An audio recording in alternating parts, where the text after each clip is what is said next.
Welcome to the Lights Camera Pro podcast, where we interview entertainment pros about their careers and how they became successful in the industry. The secrets to their success here every week. Here's your host, Sean Ventura. Hey everybody, welcome to the Lights Camera Pro podcast. I'm your host, Sean Ventura, and I just want to say go to Apple Podcasts and Spotify and subscribe, rate, and review. This week we have a very special guest. It's Jeffrey Bryan, who is the keyboardist for the band Survivor, Eye of the Tiger. He was also an actor in The Karate Kid. He makes his own music. He's going to play a song for us. It's a really fun interview. This guy is so interesting. I had a great time talking to him. Here we go. We are here today with Jeffrey Bryan, who's a musician, and I'm so excited because I love Eye of the Tiger. My girlfriend loves Eye of the Tiger. My son loves Eye of the Tiger. Who doesn't like Eye of the Tiger? Who doesn't love that song? It's a great song. But there's another song, Somewhere Close to Me, or it's like a ballad that they played at my prom. The Search Is Over. The Search Is Over. Oh my God, I know that word for word. I don't even know how that came song up. Too. That's my favorite song of theirs to play when we do it live. Is Absolutely. It really? Yeah, because do people pull out their lighters or whatever? It's a real piano song, and it is. They give me a solo that I do before we start the song, so it really get kind of into the mood. And as for a keyboard player, it's a lot of fun. That's so cool, man. I love that you tour with those guys. And we'll talk about that in a minute. We're going to talk about his original music. We're going to talk about The Karate Kid, which he was in. We're going to talk about Patrick Swayze and a little bit of Captain and Tennille, who I also love. But it's so cool that I love people who do multiple things. It's so awesome that you're doing this. I love this story. Your wife, April, right? Yeah. Yeah, so she texted me and she told me that the Patrick Swayze part was that you made some music for a movie, but your mom was in the movie with him? What is the story? This is a great story. Well, it's kind of a minor story, really, compared to the other stuff. Because Patrick Swayze was sort of, how do I explain this? Without going into all my history, the reason why I was involved in that project at all was because of a show I was in when I was really young. I was about 16, 17 years old, called Too Short for Primetime Players. It was a little variety show that they had on Sunset at the Roxy every Sunday. And all these kids were put on a show for a Sunday matinee for birthdays for other kids.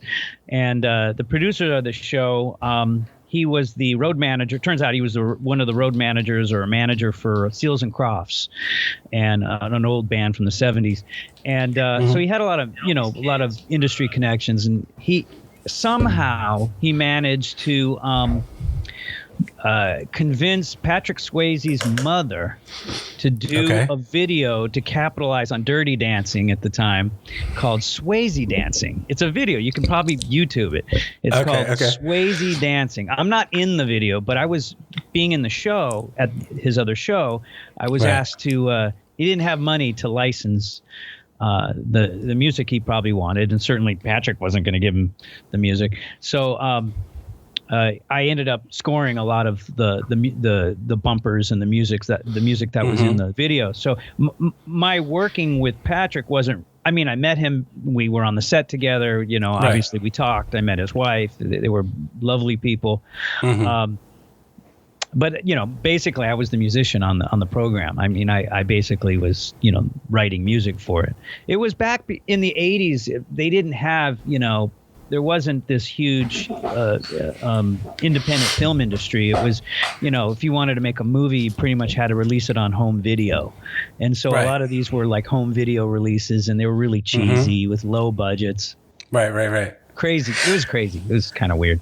That's very cool. I love Patrick Swayze. So let me ask you this. Wait, sure. Sorry, it won't make sense. Why was her mother in it?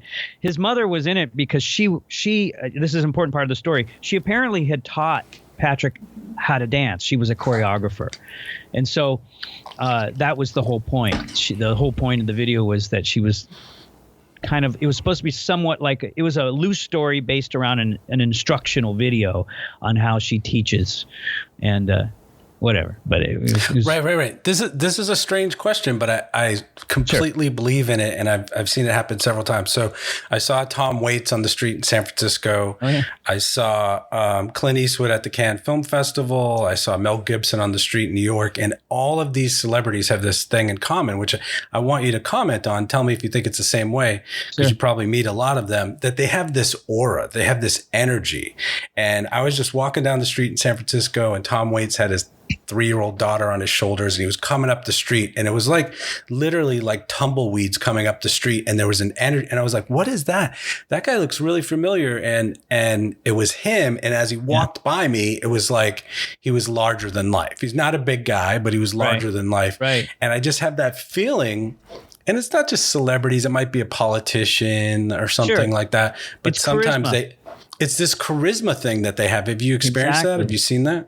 Well, yeah, I've experienced that too. I've seen that with people. Certainly, Frankie Sullivan of Survivor's got that vibe, Okay. I mean, he's, not a big guy, but, if you're anywhere with him in public, people are like, who is that? What is that? Because he's got that vibe too. He's got the vibe. Yeah. I mean, the thing is that with performers and entertainers, people like myself, we're used to being on stage. We're used to sort of kind of having this this dual personality, so to speak, where you the stage personality. Yeah, I wouldn't. It's not a fake thing. It's just it's kind of like when I sit down and play keyboards. Something happens. There's something going on. There's a connection, and I think that follows. Wherever it kind of travels with you. And if you're a true artist, if you're really that person, you can't hide it. Right. So maybe that's what you're experiencing. I don't know. Yeah, it's very interesting because I've been all over the world. I haven't seen it anywhere else except for when I'm in situations like that with celebrities, and politicians. But I'm going to put up the picture here for Survivor, the new Survivor. The people are in the band now because, unfortunately, sadly, the lead singer passed away in 2014. Is that true? Yeah, Jamie Jameson. He did pass away in 2014, and it was a huge blow to them, I'm sure, because even though Dave Bickler is still alive and he sang the first 3 albums, he's famous for singing "Eye of the Tiger" originally. But Jimmy went on to record, "Search Is Over" and all just tons of hits from Vital Signs and beyond. And so, there's two camps. There's guys that are like, I like the band when Jimmy was in it, or I like the band when Dave was in it. Now I hope they like the band when neither of them are in it. Right. But Cameron Barton is now the singer. So. Okay, so I'm just going to put up a picture here, and I'll make it a little bit bigger so people can see it. But can you just say who the bandmates are now, including yourself? Can you see that? Yeah, I'm going to have to turn my head. No. Okay, so I don't see the picture, but the picture now is I do. Now okay. I do. Okay. Cameron Barton is in front. Okay. He's the new singer. He's about 25, 26. Fantastic. Okay. Real young guy, but I mean he's got the sound of Jimmy. I mean, if you want to hear the song sound like him, this guy's got it. And there's Frankie Sullivan right behind him on the left, on the hat. And of course Frankie is wrote all the songs. He's the original guy. Behind him is Ryan. That's his son, plays drums. Okay. And then to the right of Cameron, in front, behind him, is Billy Ozello. And he's been in the band since 95. So, I mean, he's been around a long time. And then there's some other guy in there. I don't know who that is. The other guy. Yeah. You in there. Yeah. Okay. So that picture was taken in an elevator, actually. Yeah. It looks very cool, like a freight elevator or something. Yeah.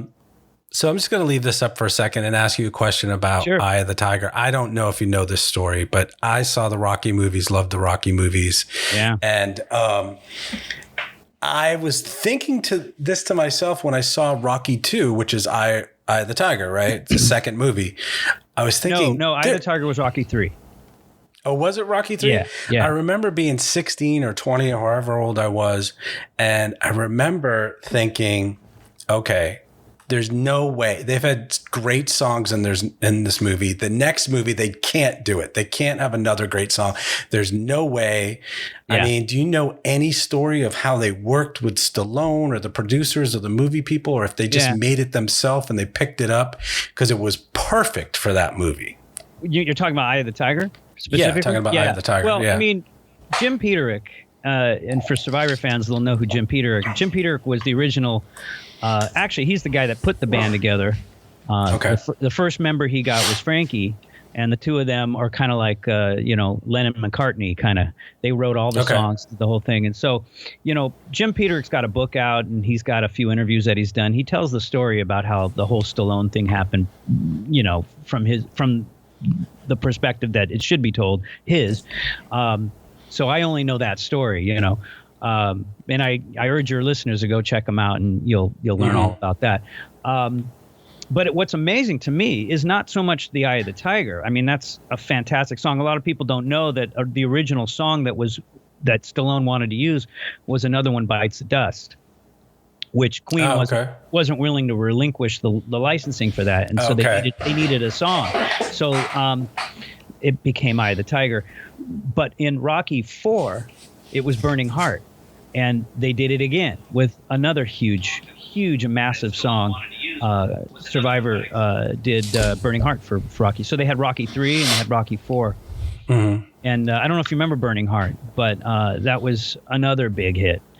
And it was history repeating itself, The formula worked. The formula did work. I don't know what it was. And it was so iconic, that song with that movie. And then you had the Ivan Drago and all that. If when we play, if we don't play Eye of the Tiger, we would literally get lynched. I mean, they have so many good songs. You have to play that song. What's amazing, we play it last usually, and it's right. It's usually played for a long time. People love that song. But the thing is that Survivor has amazing material and songs that you've never heard that are deeper cuts on their records you're like, wow, they really stand the test of time. There's, it's not an easy choice what to play. I'm sure Frankie has struggles with what do we want to play. I mean, they have. It's not like they got two little hits. They've got a ton of tunes. So it's always interesting, and we never know what we're going to play till we get on stage. That's another thing. Frankie's very kind of feels it. He does everything kind of how the vibe of the audience is, and so we don't know what we're going to play until we get on stage, which can be nerve-wracking for me, but. Right. And that's what I wanted to ask you as a fan. I mean, if Survivor played near me, I'd go see them, go see you guys. But there's a picture here of you playing with Survivor. You have a Hammond and a organ and a Yamaha. I don't know the correct terms, keyboard, organ. Mm-hmm.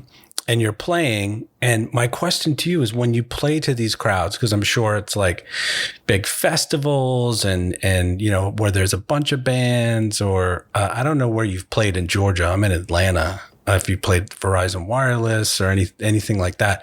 But what is it like to play in front of huge crowds, right? Yeah. I mean, it's not like 100 people. You're talking in a bar. You're talking about big crowd. It's not stadium, but it's big crowds. Right, what is that like? It's fantastic. But to be honest, if I were asked what I preferred, I like the intimate audiences better because there's a little bit more interaction that you have with people, and there's a connection that's a little more immediate.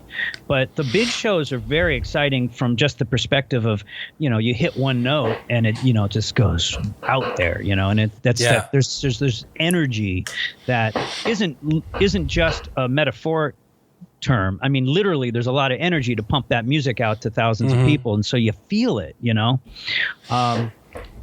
But the big audiences are fun. It's always a thrill. I don't.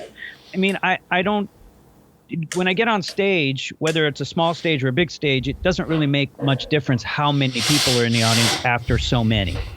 After a certain amount, it's just being on stage, and it's the same feeling whether I'm on stage in front of 100 people or 5,000 people. Right.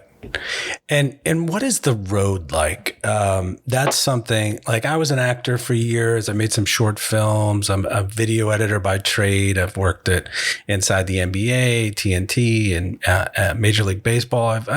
I've rubbed elbows with, some big people. But what is it like to tour, go on a tour the country, and stop at several different places and just have people love the music and screaming every night? What is that like? Is it like a grind and you're tired and you got to drink 4 cups of coffee before you go out there, or Red Bulls or whatever? Do you just get energy from the crowd? How does it work? Well, it's, I would say, and probably the thing is about touring is not, it's fun at the beginning. It's fun to like get on a plane and go meet and, rehearse and da-da-da-da. But really, once the shows start going, the only fun there is that hour and a half you're on stage. Right. The rest is a lot of waiting around. It's a lot like making movies. You're just waiting around, waiting for them to set it up. And on show days, usually it goes something like this. We get up, we have an itinerary. We know we're supposed to be at the stage at a certain time to do sound check or rehearse or whatever. But until that time, there's not a thing to do. And you're usually in a city that you're not familiar with. And you're not necessarily, sometimes you're in the city center, but a lot of times we're playing these off, sort of out of in the suburban areas. And so you're not really anywhere that you don't get to see much. You see a lot of planes and a lot of hotel rooms. And so for that hour and a half, you just cannot freaking wait till that. And so it's to be honest, it's not as glamorous as it may sound. I'm sure that in Survivor's heyday, when they were traveling around and they had monster hits on the radio at that time, I'm sure that was a little bit more of what you're talking about, because you couldn't walk down the street without people asking for your autograph and things like that. But for me, I'm not in that situation with them. It's much more. It's much more fly to someplace, wait for a day, get on stage for an hour and a half, which is what I'm there for, and then off to the next one. So I don't know if that answered your question, but it has its challenges, that's for sure. Absolutely. So let's do something fun here. Let's talk about, we're going to go to your original music clip in a second, probably halfway through. And we do about an hour, Jeff. So I don't want to take up your whole day. No problem. Let's talk about Karate Kid. So what, you were in the Karate Kid as an actor. What did you play? Were you on the Ralph Macchio side? Were you on the Cobra Kai side? And what actually were you doing? Well, in Karate Kid, I was an actor, featured actor. I was part of the cast. There were a lot more scenes and a lot more actors that were in the movie that didn't necessarily get featured in the final cut. So we didn't know that at the time. There was Frankie Avalon Jr., Tom Fridley, Ken Daly, Israel Warby, and myself. Israel played Freddie, and Freddie was the only one of our group, so to speak, that lived in the apartment where Daniel LaRusso lived. And he was our friends. We were all friends. And so I guess if I remember correctly, the early script, had a little bit more going on in terms of, there were other people that he met in Reseda that went to school with him that were not necessarily karate bullies, And so we weren't in the Cobra Kai. But I ended up not getting a whole lot of screen time. But, that's just Hollywood for you. So. Yeah. So tell me, did you do a scene with Ralph Macchio or with, what's his name? Billy Zabka? Billy Zabka. Yeah. Or who's the guy who's the sensei? What's his name? Oh, Pat Morita. Pat Morita. Oh, yeah, from Happy Days. Yeah. I didn't do any scenes with Pat, but I did speak to him quite a bit on set. I mean, we had, like I said, like touring, we had so much time, and there were so many of us. There were a whole group of people. We were all just fresh out of high school, young actors, and we were, just kind of hanging out. We would go Frankie Avalon Jr. was one of the Frankie Avalon's son was one of the group in which I was a part of, and we would go. We would shoot in Leo Carrillo Beach up in just south. Was it north of Ventura or south of Ventura, in California? And so it wasn't far from where we all lived. And we would drive back to Frankie Avalon's house, the actual Frankie Avalon. The actual Frankie Avalon, yeah. And we would go, Billy, myself, Frankie, and a bunch of us. We'd go after shooting on those beach nights to Frankie's house. We'd all pick up instruments and jam. I mean, this is before anyone. I mean, I wasn't even thinking about, being a keyboard player at the time, although I played keyboards. I was only 18, but we would have so much fun screwing around. But during the shooting, there wasn't a lot of camaraderie on the set itself. And that was strictly due to the fact that John Avildsen, the director, and John was known, he directed Rocky. So there's a lot of similarities there between Karate Kid and the Rocky series on purpose. Jerry Weintraub, who produced the movies, he also produced the Rocky series and the Karate Kid series. So they were pooling a lot of talent from both institutions. They were bringing people back and forth. And John wanted to keep an adversarial atmosphere on set during the filming. So the Cobra Kai dudes did not really associate with the guys from Reseda. That just didn't happen. And so that kind of that atmosphere was that culture of fear was encouraged. So we weren't friends so that's why after the lights went off and we were done rapping, it was fun to kind of hang out and just be normal people. But now Ralph. But isn't that bizarre that you were involved in two of the biggest films of all time, The Karate Kid and Rocky?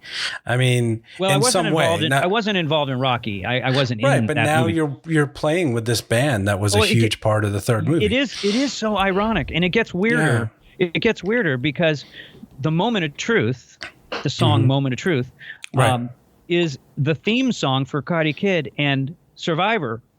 That's their song. That was their. They also had a song on the soundtrack of Karate Kid, which is unbelievable. And I'm thinking, wait a minute. I told these guys this when I met them. I'm like, do you realize that I was in them? I'm in the trailer with Jimmy Jameson. I'm actually in the trailer by virtue of being in the movie.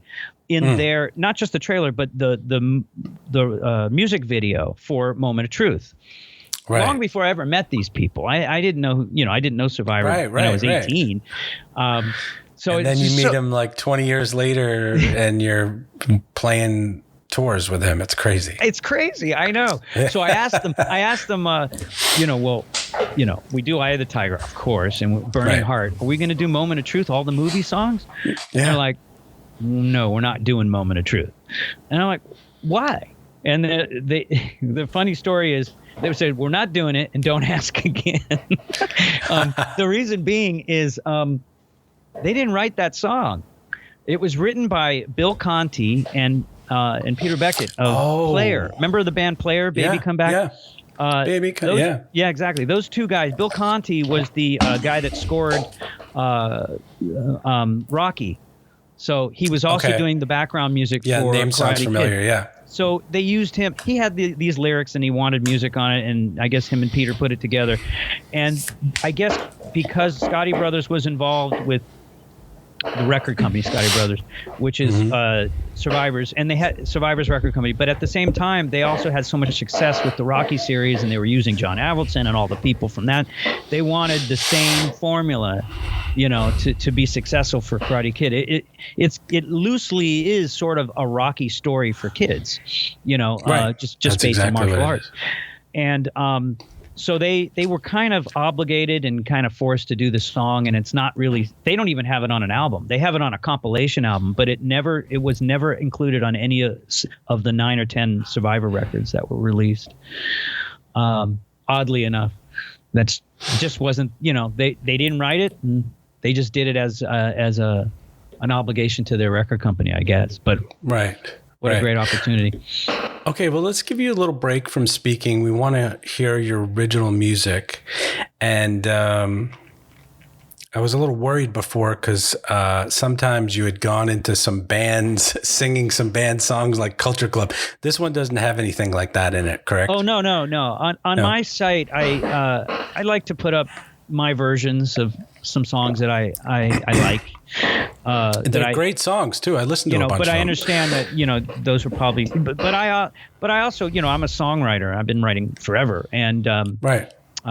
So occasionally I'll put a snippet of my own as well. So right. So do you before we get to the song, do you tour by yourself? Because you're also a great singer and obviously a musician. I have in the past. Yeah, I've had my own bands. I've had the Jeffrey Bryan band. I've had a bunch of original bands through the years. Okay. But these songs that I'm doing now are I'm getting ready to release what I call my lockdown project, something to keep me sane. I have a lot of songs that I wrote from just the last few years that I hadn't finished because I've been playing keyboards for people. I've been on the road and other things, and I decided this is a good opportunity to work on me a little bit. So I've got an album's worth of material that I'm working on. I'm going to be releasing probably by the end of the summer. Very cool. I think this is one of those songs, but this is just me broken down on a Rhodes piano. Right. I didn't bring in the name of the song. It's called Count. I think I gave you Count Me In. Count Me In. Count Me In. And do you want to say anything to preface it, or do you want to just? Well, it is a song that's going to be. It's a full song, but like I said, I'm just playing it on Rhodes by myself. But it's one of the songs I'm going to be featured on this. That I'm going to put on this new record I'm working on right now. So it's something recent, which is very good. Cool. All right, we're going to play it, and it's going to play with sound. So we'll play a couple minutes of it, and we'll stop. I'm not sure how long it is, but we're going to play it full screen with sound right now.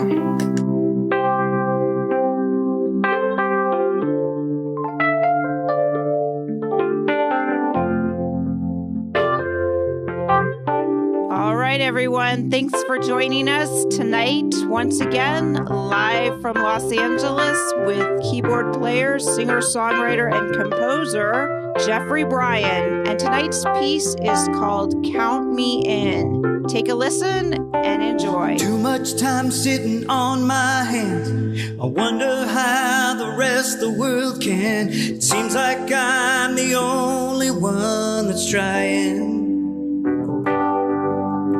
Maybe I just don't understand.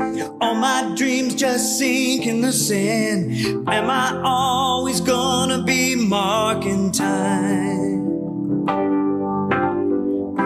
I got nowhere left to go. I got no one else I know. So if you're leaving, count me in. It's not like tried. All these ends are left untied. So if you're leaving, count me in. Count me in, yeah.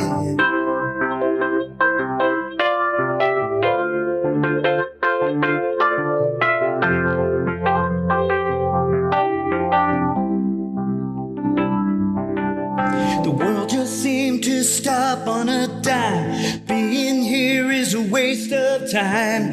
Bags are packed and I should be out the door.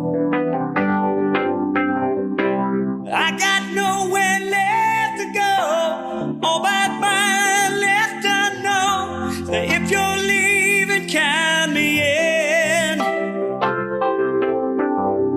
It's not like I haven't tried. All my tears are left untied. So if you're leaving, count me in. Count me in now. Very cool, man. It's a great song. Dude, that sounds like something you hear on the radio, and it's just you and the keyboard, and you're saying that that's a Roland keyboard? Is that why it sounds that way? No, it's a Rhodes. Fender Rhodes. It's a Rhodes. Yeah, okay. It's actually a 19. It's a very specific sound. It's almost like Elton Johnny or yeah. Well, I'm kind of I love vintage instruments, and I've got vintage. My That's what I'm talking. Yeah. Yeah, I got my Wurlitzer. I've got my Rhodes 73 here. I got my B3. I've got an M1 from the 80s that's in my studio. Anyway, my point is that I'm a sucker for real instruments. I love them, and I try to use them as much as possible. Right. I don't care if they date me. I love them. They're just great instruments. Yeah. No, I love the older instruments. So I saw some videos. I'm going to full screen on you right now, just so you know. I saw some videos where you had like a baby grand piano in your studio. Did you move to another room or another? Yeah, I have. Well, this where I'm sitting right now is where I record, and so I've got my my recording equipment, my microphones, and I'm kind of ready to go here. But then I've got a playroom outside that has the grand piano, and what you saw in that video is just another room. I've even put drummers in there and recorded drums. Very cool. Yeah, I mean, I've read so many articles about all these bands that Charlie Puth and AJR, they literally just record entire albums on a laptop in their apartment, and they're almost not. I mean, it can be done with the technology that we have today. I mean, the situation has, technology has advanced in such ways that have changed the way we create art. And, you could argue whether that's good or bad. I think there are some negatives to it, and I think there's some positives to it. The positive you just pointed out is that you don't need to spend thousands of dollars necessarily to go to somebody's recording studio and record. But you are lacking some of that expertise that you used to get. So, I mean, there's a trade-off, sure, everybody can record, but not everybody should. Right. But hey, it's a different way we create music now. So, it's just the way it evolves. What do you think of the artist called Joji? Have you heard Joji before? No. Maybe I should look that up. No. Yeah, it's Joji.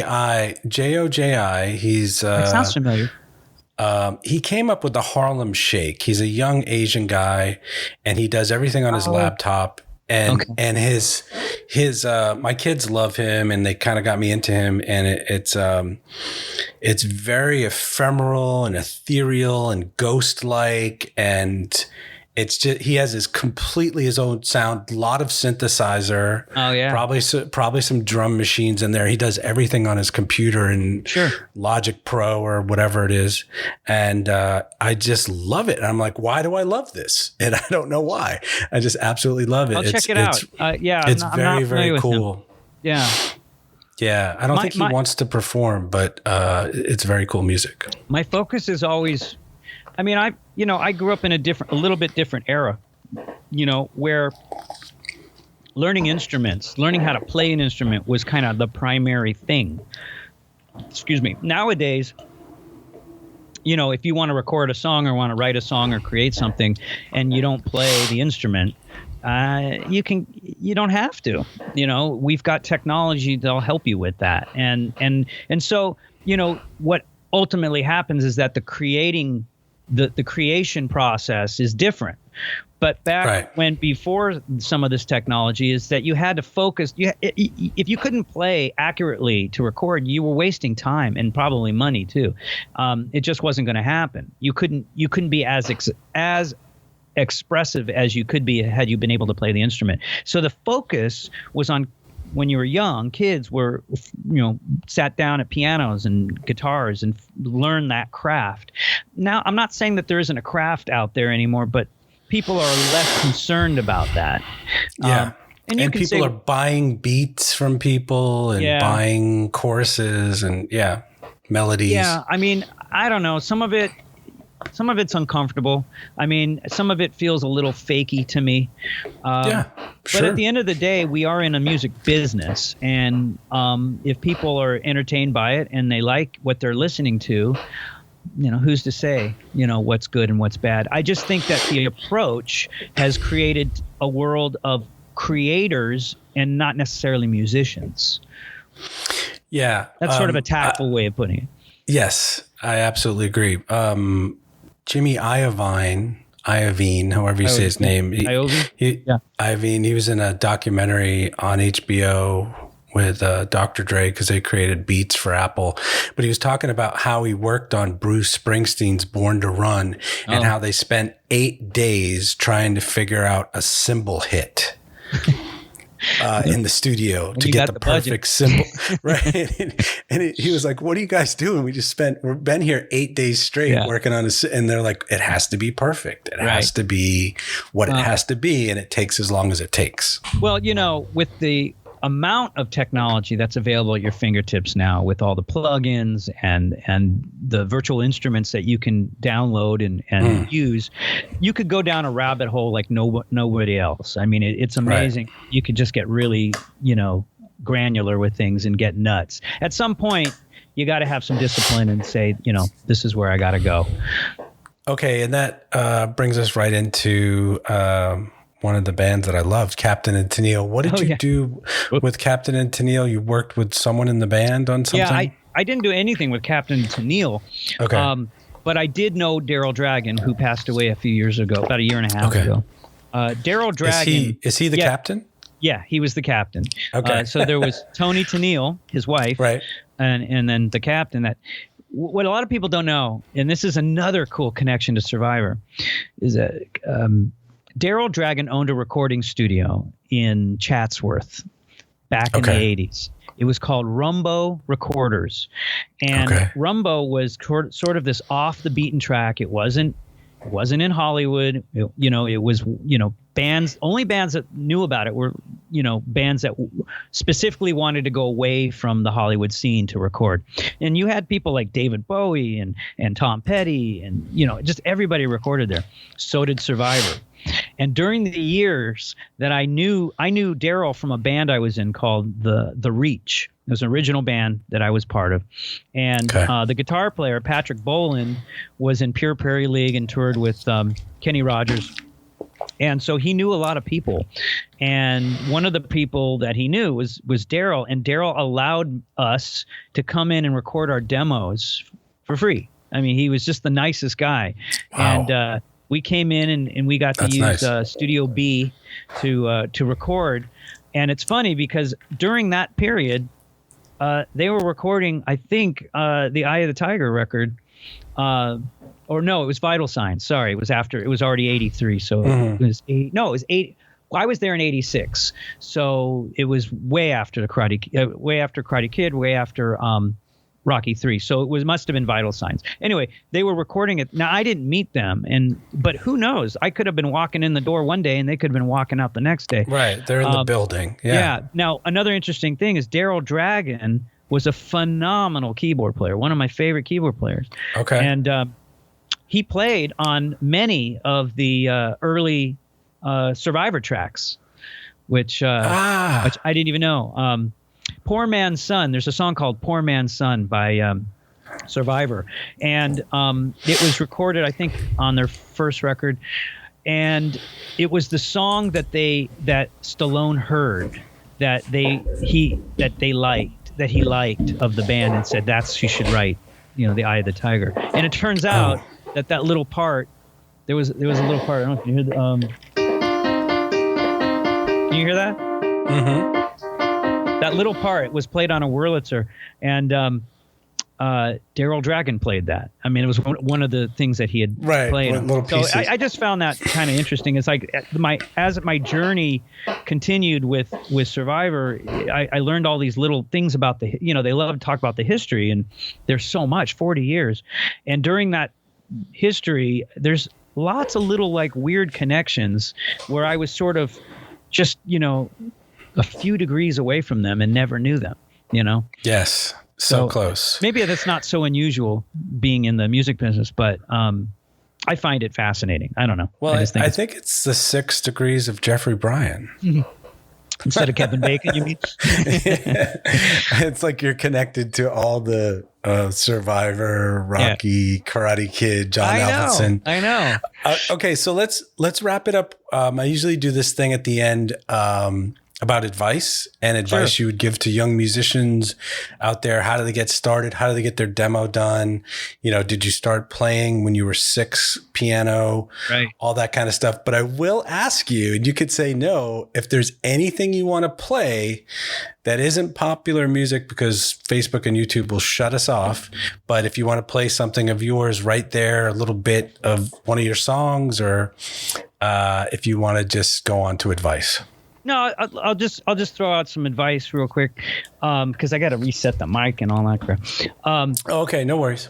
What I was gonna, I think the most important thing is you know, if you have a passion for something, stick with that. You know, don't try to emulate don't always try to emulate just what you think people want to hear, because it's emulation or the copying of other people is important, especially when it comes to things that inspire you. But as long as you're still true to yourself, and I still think it's important to learn an instrument, or at least have some skills with one, so that you can speak the language a little bit. You know, recording music now, I guess it's similar a lot to modern painting or something, where you know where there's no right or wrong, but there's good and bad.